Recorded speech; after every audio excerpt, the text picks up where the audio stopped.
हेमंत सोरेन की अध्यक्षता में प्रोजेक्ट भवन में राज्य का अगला बजट तैयार करने को लेकर महत्वपूर्ण बैठक हुई। इसमें वित्त मंत्री राधाकृष्ण किशोर और विभिन्न विभागों के अधिकारी शामिल हुए। सरकार इस बार अबुआ बजट पेश करने की तैयारी में है। इसका मतलब है जनता की उम्मीदों और सुझावों के आधार पर बजट तैयार करना। अबुआ बजट पोर्टल के जरिए मिले सुझाव पर विचार कर उपयोगी और अनूठी सलाह देने वालों को सम्मानित भी किया गया। बैठक का मुख्य उद्देश्य ऐसा बजट तैयार करना है जो हर वर्ग की जरूरतों को पूरा कर राज्य के विकास को नई दिशा दे सके। बहुत सारे ऐसे क्षेत्र हैं जहां हमें बहुत काम करने की आवश्यकता है और सरकार या कोई भी संस्था या कोई भी व्यक्ति कोई काम करता है तो सारी बातें होने के बाद आखिर में बात आके खड़ी होती है आर्थिक संसाधनों को लेकर। संसाधन होगा तभी चीजें आगे बढ़ेंगी और उस पर कुछ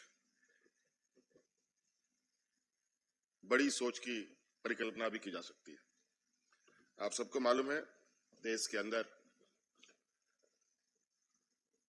जब जीएसटी लागू हुआ उसके बाद पूरे देश में अलग अलग राज्यों के अलग अलग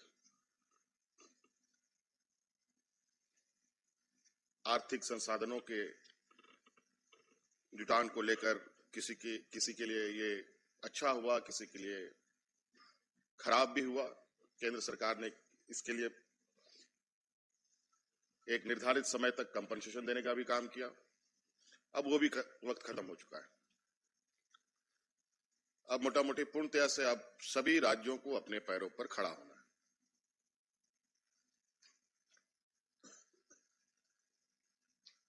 और अब खुद से कमाना भी है और खर्च भी करना है। संसाधन भी हमें जुगाड़ करने होंगे और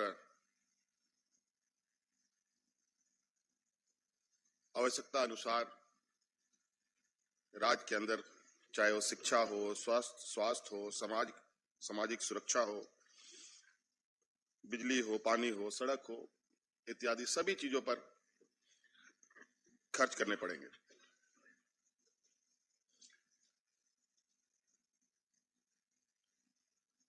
मूलभूत आवश्यकताएं होती हैं, वो तो सरकार को हर हाल में राज्य की जनता तक पहुंचाने का एक संकल्प होता है। इसके अलावा बहुत सारे ऐसे क्षेत्र हैं जहां राज्य के समग्र विकास की परिकल्पना को पूरा करने के लिए काम करना पड़ता है। और आप सब ये भी जानते हैं कि झारखंड वैसे कहने का तो ये सोने का चिड़िया के रूप में जाना जाता है, लेकिन वास्तव में यह देश का सबसे पिछड़े राज्यों में से एक राज्य है। लेकिन ये राज्य विगत 25 सालों में गिरते पड़ते कई नए आयाम छू रहा है। अभी पूर्व वक्ताओं ने राज्य सरकार की कुछ उपलब्धियां जो नीति आयोग द्वारा घोषित की गई, उसमें राज्य सरकार का भी एक अच्छे सूचकांक में नाम आया है और कुछ एक जो उसके पैरामीटर्स हैं जिसके वजह से हमारी